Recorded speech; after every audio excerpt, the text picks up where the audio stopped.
On this week's Creek to Coast, we uncover a few of Cape York's best kept secrets: ghost towns, gold mines and great four-wheel driving.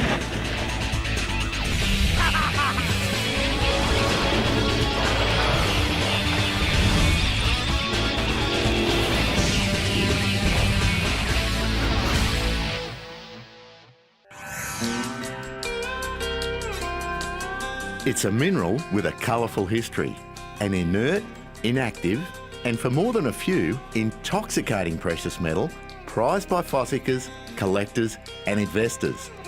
A brilliant conductor of electricity, highly malleable and incredibly ductile, it's one of the most desired substances in the world.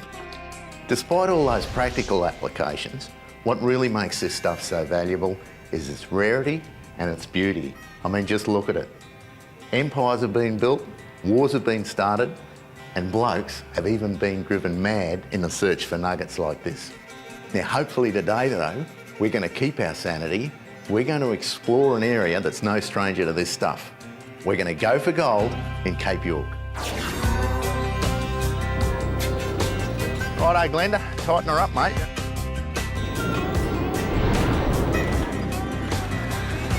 Nothing like a bit of momentum, Jackie. This week sees us tackling one of Australia's most iconic touring destinations, Cape York.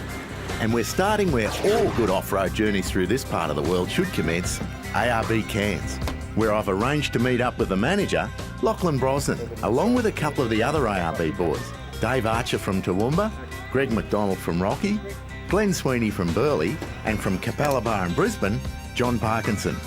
This is HEMA's latest HN6 Navigator.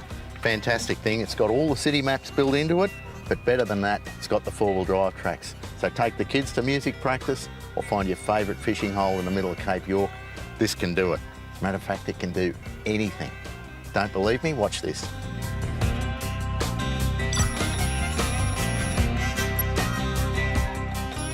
Our journey this week will take us north of Cairns through the legendary goldfield region of the Southern Cape. We're going back in time, following in the footsteps of pioneering gold miners through country that's remained relatively untouched for the last 100 or so years.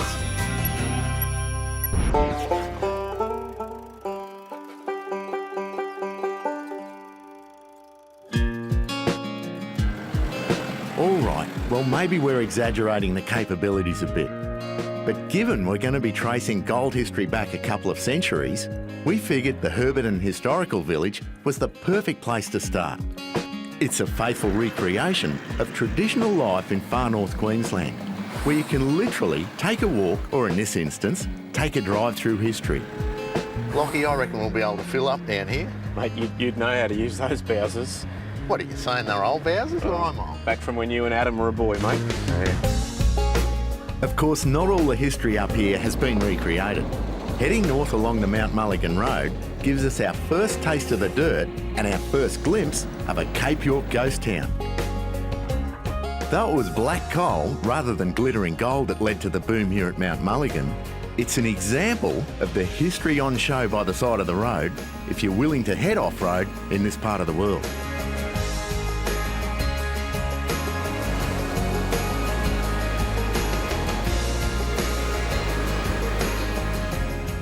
Thankfully, there are more signs of life at our overnight stop, the iconic Palmer River Roadhouse. Perched by a stream that was considered one of the richest alluvial fields of gold anywhere in the country. Once the river of life for a bustling region, it's now a quiet spot for travellers to refuel, relax and wash down the dust of a day's driving. Andrew, in the heyday when Palmer River was a gold mining mecca, how many people were in here? About 20,000 people. And mate, today, how many do you think are in the same area? Yeah, there'd be, it's hard to say, 150. Andrew Stewart spent his entire life in North Queensland, including the last few years running the Roadhouse with his wife Karen. I reckon he's the perfect bloke for a place like this, with a sense of humour as dry as the countryside and a keen interest in the region's past and present. And mate, it's incredible. I mean, the Palmer River's just here, and there could be huge nuggets of gold buried in the bottom of it. No one knows if there is or there isn't. It could be. And there's blokes out everywhere looking for gold right now. Literally, yeah. There's quite a few people around, probably more than meets the eye. You're taking us to Maytown tomorrow? Yep. And mate, the chances of me finding a gold nugget at Maytown, are they like what, putting a $1 coin in a slot machine and getting the $50,000 jackpot, or what? Yeah. About the You're same? better off having putting $2 in the slot machine. After the break, we leave the beaten track behind in search of our fortune and a bit of fun in the Forbies, so be sure to stick around.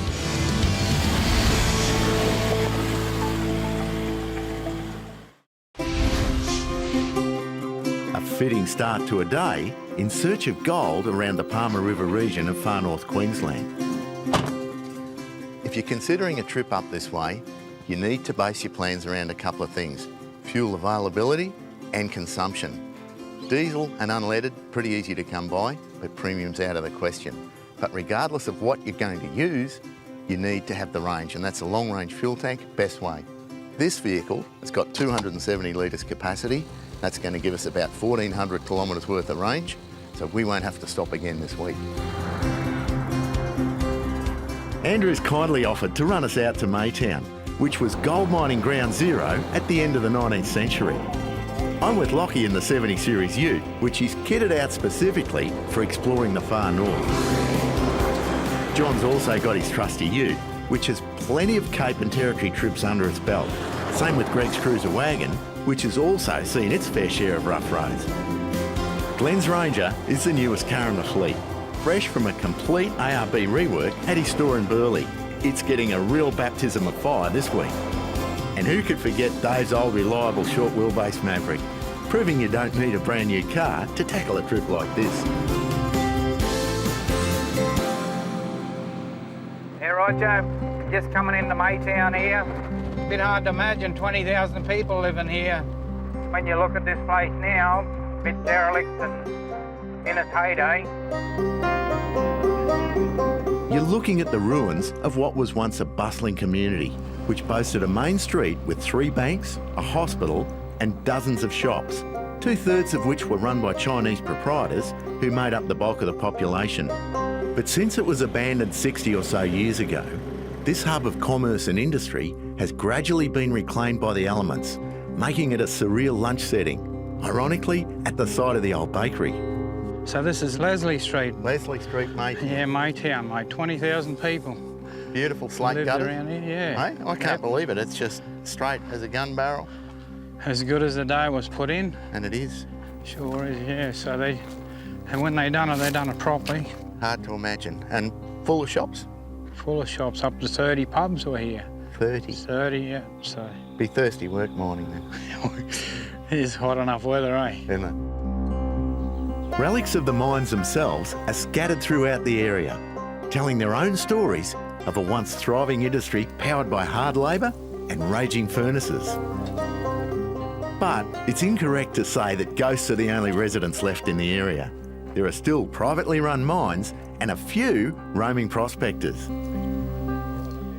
Just out of Maytown, tucked in by the bank of the North Palmer, is where Frank Sapito has spent the last 2 decades carving out a comfy little oasis for himself as a modern-day miner. He's fresh back from a morning's fossick through the hills, and although these days he's got a bit more modern technology on his side, it's the same basic process that would have been going on here 100 years ago. Sometimes, okay, we explore and push out a bit further, try and find new areas. Like we go to places where, mate, white man hasn't even walked yet. We're the first ones ever there. And, okay, sometimes we strike it lucky and sometimes we wasted our time. There's no gold there. So, mate, we were at the Mount Louisa battery. It must have been 40-something degrees in the shade. There was an old boiler there running the rock crusher. Yeah, you're saying 40 degrees there. That, don't forget that's a boiler, so that, Yeah. you know, you're putting in there firewood Yep. in the middle of the day, so it must have been 60 degrees around that. And look, they were getting the gold, so again, there was something there to keep them interested, you know. Yeah.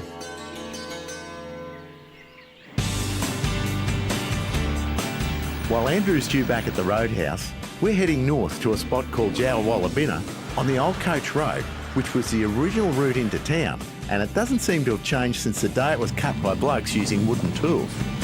It's strictly 4-wheel drive only, a great opportunity to put the trucks through their paces.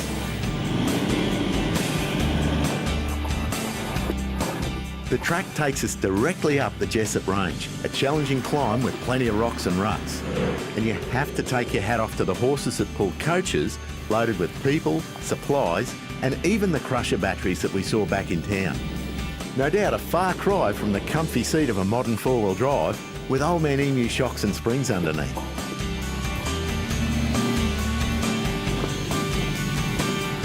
It's slow but steady going. That is, until we reach an obstacle which stops us in our tracks. As you can see, this wild track has got even wilder. We could give it a go, but we've got all the gear we need, tents, swags, food, everything laid on. We're going to make camp here and have a crack in the morning when we're all feeling a bit fresher. So stick around. After the break, you'll get to see us get up this track.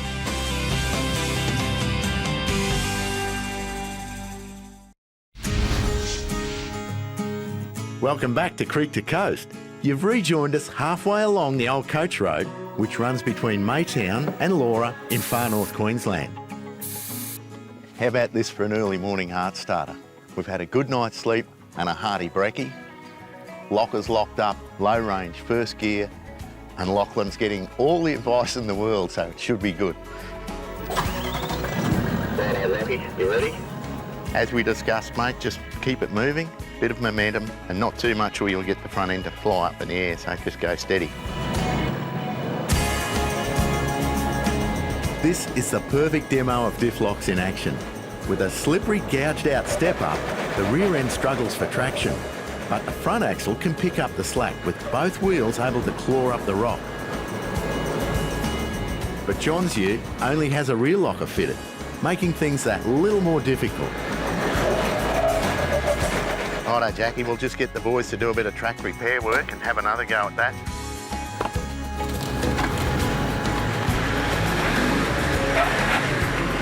Nothing like a bit of momentum, Jackie.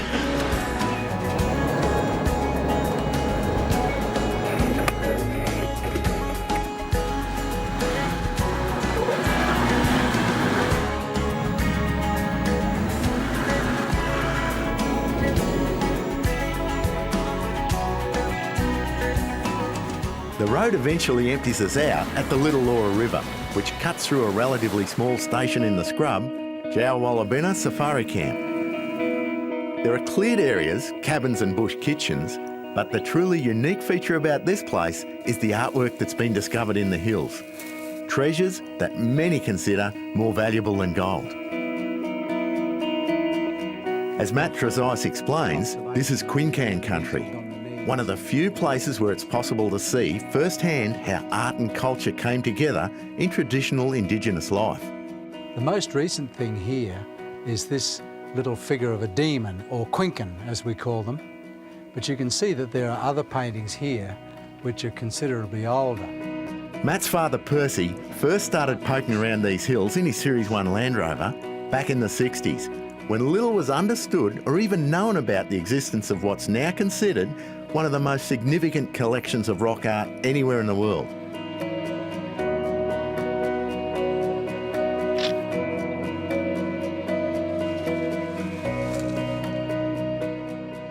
And how did he actually find the bulk of it? Yeah, well, he was a pilot. He would often divert a little bit on a flight from Cairns to Weipa, and he's marking them on a map. And then when he gets 4 or 5 days off, a couple of weeks later, into the Land Rover, drive up, camp for a few days, go walking with his mates, sometimes with us kids, and often camping by firelight, looking up at these amazing ancient paintings. Fantastic. So I suppose we all owe the Land Rover a bit of a debt as well. Yeah. It's a fascinating story. From early Aboriginal artists to the gold rush that forced most of them to leave the area, and the work being done by a family dedicated to preserving this precious history. Well worth a look if you're planning a trip up here. The next leg of our trek sees us rejoin the Peninsula Development Road, headed south to one of my all-time favourite watering holes. The Lion's Den Hotel has been welcoming travellers in this part of the world for well over a century. Originally built to service the local tin mine, nowadays it's become a must-see spot for four-wheel drivers either starting or finishing the nearby Bloomfield or Creb tracks. Well, after 3 days of dust and heat, nothing like a bit of greenery. Even better, we've got the most beautiful swimming hole down here and the Lion's Den Hotel right there for a cold drink and a hot feed. Can't wait. After the break, we head into the hills tackling one of North Queensland's most hardcore off-road trails, the Mighty Creb. So be sure to stick around.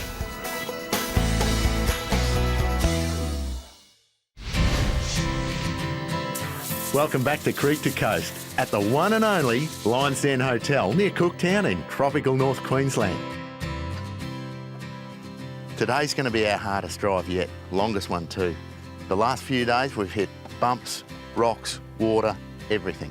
So we've been right through the car, checked everything for tightness, nothing broken, nothing cracked, nothing about to fall off. As you know, it's a lot easier to fix it here right now rather than on the side of the zigzag track later on today. How are we looking, Lockie? All good, mate. Beauty. The Creb, which derived its name from the Cairns Regional Electricity Board, is considered one of the toughest trails in the Cape. Though it's just 60 k's in length, it's a twisty stretch of dirt traversing every ridge and valley of the rugged McDowell Range. But what makes it particularly challenging is its surface, clay soil that is as slick as ice after the slightest of showers, which are pretty common in an area known as the wet tropics. Though our first obstacle comes from the complete opposite end of the scale.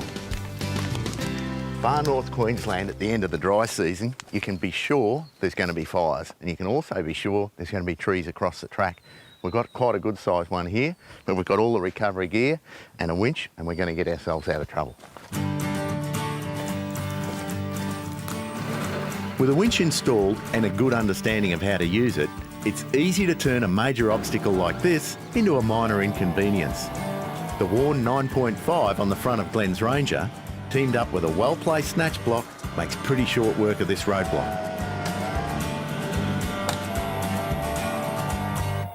Well, a couple of months ago in the Vic High Country, we spent 2 days in sleet and snow, sawing and winching fallen trees. And I've got to tell you, here in the tropics, it's fantastic. All you got is a bit of sweat.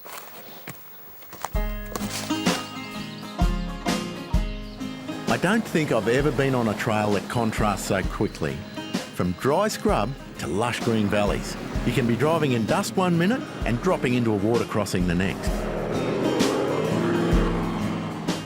A lot of people think if water doesn't come over the bonnet, they're not going to have a problem.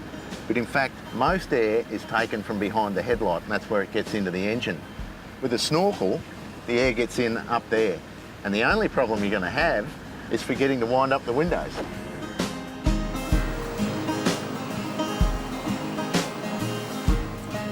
The track takes in sections of private property, native title, World Heritage Area and National Park, which is managed by Parks and Wildlife Rangers like Lyle Naylor. Lyle, the incredible thing I've seen is how fast it changes from this heavy timber and jungle scrub to sort of open nothing. It's a reflection of soil types and just how eroded the hillsides are becoming. The valleys retain most of the fertile soils, and that's why you get your wet tropic rainforests in those sorts of sites. And then up on the hills where it's exposed to wind, the rain isn't absorbed into the soils as readily, and so that supports a much sparser sort of vegetation type. And talking of rain, this track, it'd be a nightmare, wouldn't it? There's times of the year where this is just closed down and it's impassable. And we've had people stuck here for weeks. Given the unpredictable conditions, Cairns Regional Council manages access to the Creb. You can find all the details on their site. Toward the southern end of the track, the climbs become more technical. Nothing too extreme, but enough to give the cars one last workout.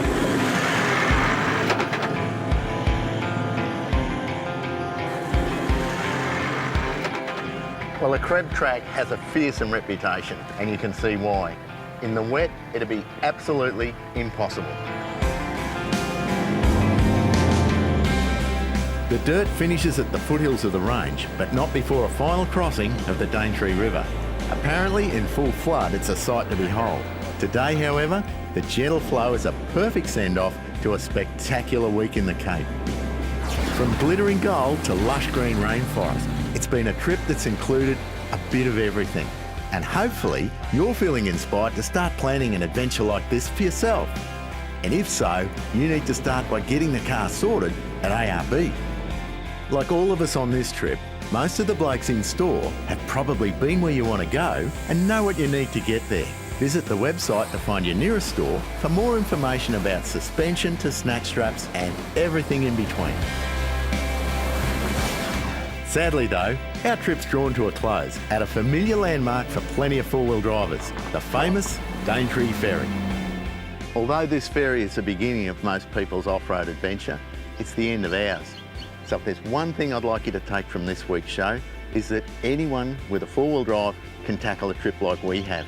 For all the tough tracks that we tackled, there are easier alternatives. So that means you can load the vehicle, bring the kids, and take them through a walk through the living history that we've seen. And they'll learn more in a week up here than they will in a year of visiting museums in Brisbane. So that's it from Creek to Coast this week. Next week, back with Scotty and the gang. See you then. Creek to Coast is produced in proud partnership with BCF. Boating, camping and fishing, this is living. We drive vehicles supplied and serviced by the Motorama Group.